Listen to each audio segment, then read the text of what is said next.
Assalamualaikum warahmatullahi wabarakatuh. Saya Navandi Masaputra dengan jurusan Sistem Komputer, Fakultas Ilmu Komputer, Universitas Sriwijaya.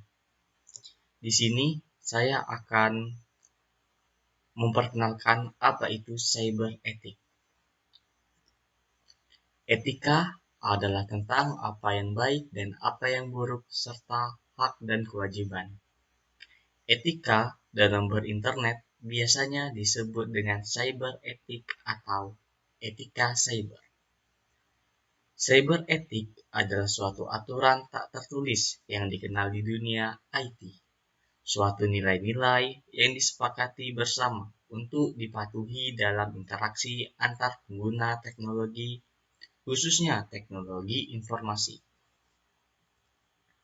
Cybercrime atau kejahatan di dunia maya adalah jenis kejahatan yang dilakukan melalui komputer dan jaringan. Jenis-jenis cybercrime ada pencurian data, cyber teroris, hacking, dan carding. Cybercrime diatur dalam Undang-Undang Transaksi Elektronik Nomor 8 Tahun 2011, sebagaimana telah diubah menjadi Undang-Undang Nomor 19 Tahun 2016. UU ITE khususnya pada pasal 27 sampai 30 mengenai perbuatan yang dilarang. Lebih lanjut, aturan tentang hacking diatur dalam pasal 30 ayat 1, 2, dan 3 mengatakan bahwa dengan sengaja, tanpa hak, dan tanpa hak atau melawan hukum mengakses dan atau sistem elektronik orang lain dengan cara apapun. Dengan sengaja dan tanpa hak atau melawan hukum mengakses komputer dan atau sistem orang lain dengan cara apapun untuk tujuan memperoleh informasi elektronik dan atau dokumen elektronik. Ketiga, dengan sengaja dan tanpa hak atau melawan hukum mengakses komputer atau sistem elektronik dengan tujuan melanggar atau merobos, melampaui, menjebol sistem pengaman. Lebih lanjut, sistem bagi yang melanggar ketentuan pasal 30 UU ITE diatur di dalam pasal 46 UU ITE berupa ayat 1 dipidana dengan pidana penjara paling lama 6 tahun dan atau denda paling banyak 600 juta.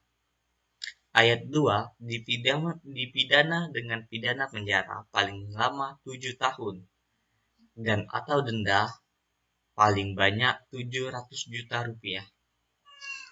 Ayat ketiga dipidana dengan pidana penjara paling lama 8 tahun dan denda paling banyak 800 juta rupiah.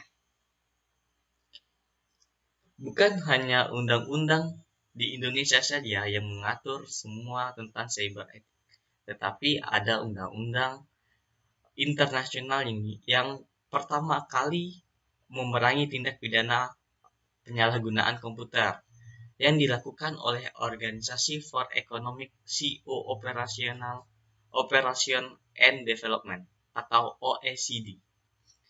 Mereka memerangi tindak pidana ini pada tahun 1983 dan tahun 1985.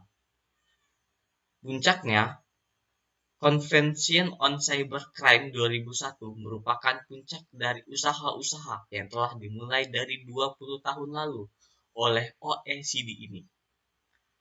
Convention on Cybercrime 2001 merupakan regulasi internasional pertama yang mengatur tindak pidana cyber dan menjadi pedoman dalam regulasi tindakan pidana cyber dalam hukum nasional. Convention on Cybercrime 2001 terdiri dari 40 pasal dan dibagi dalam 4 bab. Ketentuan yang berkaitan dengan kriminalisasi tindak pidana cyber adalah Bab 2 Hukum Pidana Material bagian 1 Hukum Pidana Material Pasal 2 Pasal 13 mengatur ketentuan-ketentuan tentang hukum pidana material, kriminalisasi, dan ketentuan lainnya yang berkaitan dengan tindak pidana cyber. Tindak pidana cyber terdapat 9 jenis.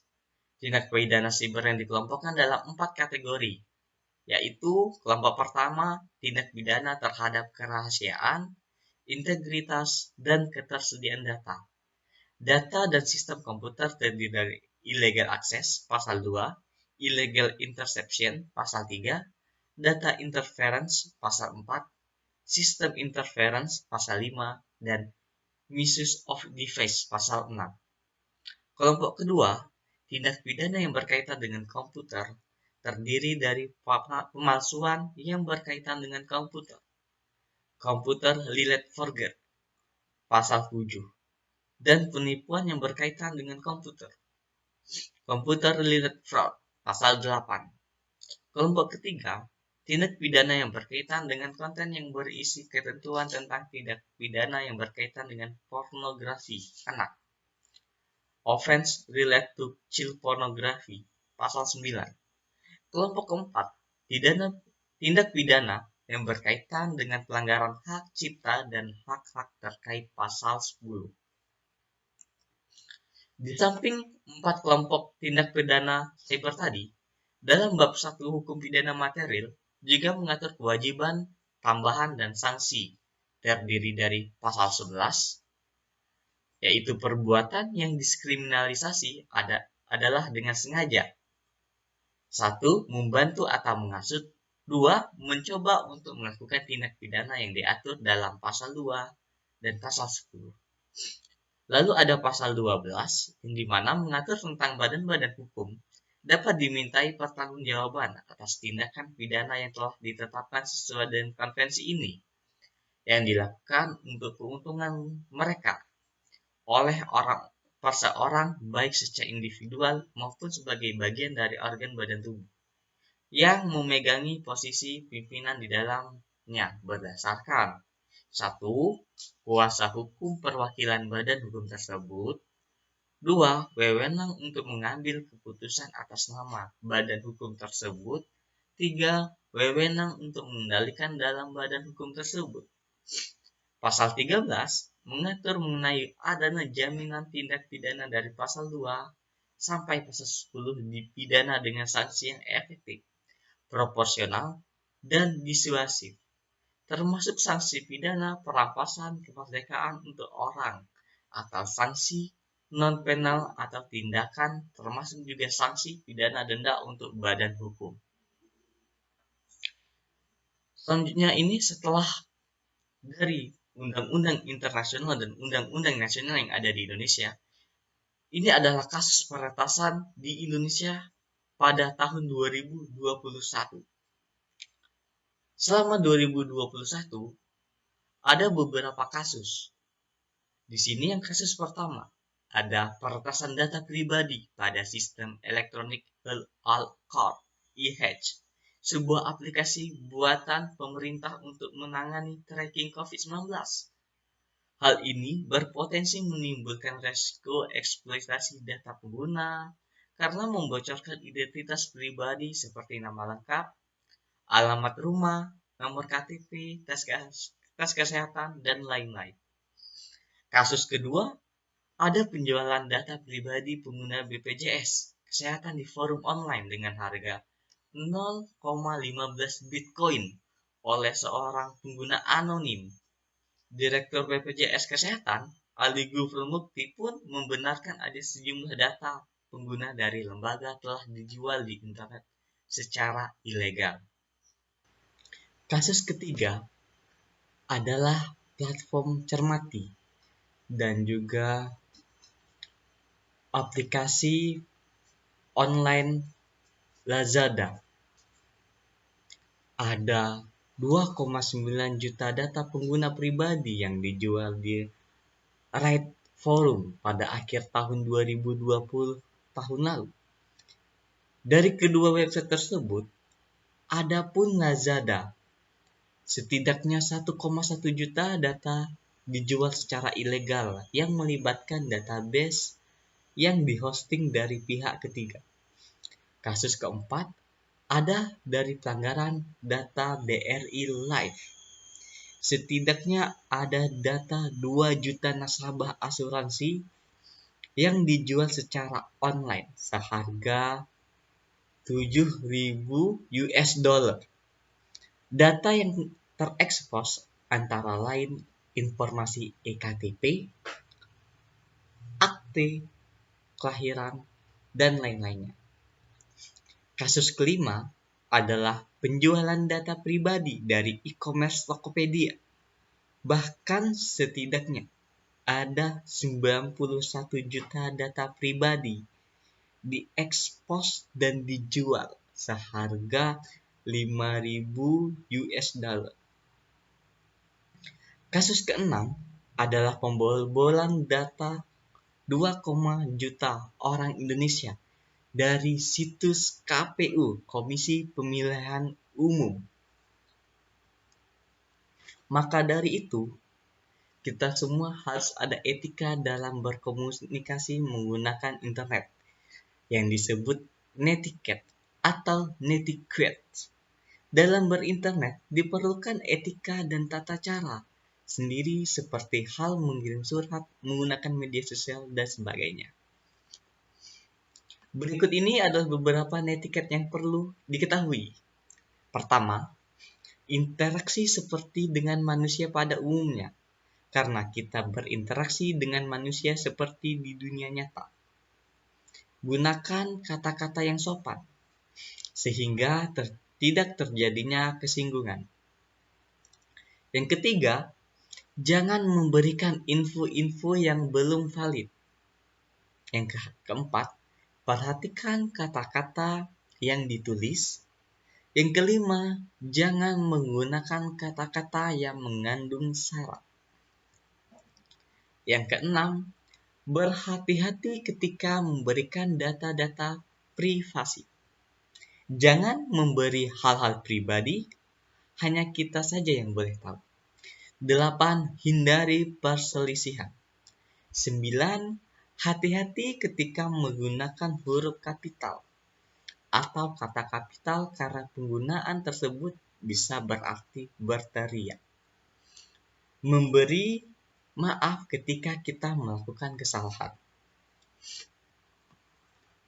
Selain ada netiquette, ada juga yang diterapkan oleh IETV, The Internet Engineering Task Force, yang merupakan sebuah komunitas masyarakat yang terdiri dari perancang jaringan, operator, penjual, dan peneliti yang berhubungan dengan evolusi arsitektur dan pengoperasian internet di skala internasional. IETV ada menetapkan aturan umum, yaitu saat kita berada di internet, kita semua adalah manusia seperti di dunia nyata. Yang kedua, mengikuti aturan yang ada pada kehidupan sehari-hari ketika pada online. Yang keempat, ingat tempat di mana Anda berada ketika sedang online. Yang kelima, saat Anda sedang online, hormatilah orang yang sedang berinteraksi dengan kalian. Persis di dunia nyata, saat kalian berinteraksi dengan orang, dengan bertatap muka, ataupun melalui suara dengan telepon, tata cara, etika, dan peraturan yang disepakati bersama tetap ditaati. Contoh etika yang ditetapkan oleh IETV ada 2. Pertama, one-to-one communication. Komunikasi yang terjadi pada satu individu dengan individu lainnya. Contoh adalah ketika 2 individu bercakap mengirim email. Berikut ada beberapa hal netiquette dalam berkomunikasi one-to-one communication. Berbicara dengan sopan. Ketika mempunyai sebuah akun seperti akun email ataupun sosial media, berlakukanlah akun tersebut seperti pribadimu sendiri. Hati-hati saat menggunakan huruf kapital karena bisa menyebabkan orang salah paham. Jawablah pertanyaan lawan bicaramu dengan baik dan mudah dimengerti. Selain menjawab, jadilah pendengar yang baik, serta memberi respon yang positif. Yang kedua ada one-to-many communication, atau komunikasi yang terjadi antar individu dengan beberapa orang atau kelompok atau sebaliknya. Contohnya blog, komunitas, situs web, dan lain-lainnya. Di bawah ini beberapa hal dalam one-to-many communication. Pertama, bacalah dengan teliti dan memahami bacaan yang kalian baca. Berhati-hatilah dengan kata-kata yang akan ditulis ataupun diucapkan, karena bisa menyinggung seseorang. Ketiga, dilarang mengirim sebuah artikel atau teks berbau pemalsuan, sara, pornografi, ataupun sejenis yang merugikan banyak pihak. Mengingat bahwa di internet banyak orang yang memiliki kebudayaan dan keyakinan yang berbeda. Yang keempat, ada saat Anda tidak setuju dengan seseorang yang berujung menjadi perselisihan di sebuah forum atau perdebatan yang melibatkan banyak orang, lebih baik diselesaikan secara pribadi. Baik, itu saja yang dapat saya sampaikan. Lebih kurang saya mohon maaf. Pada Tuhan saya mohon ampun. Saya akhiri. Wassalamualaikum warahmatullahi wabarakatuh. Terima kasih.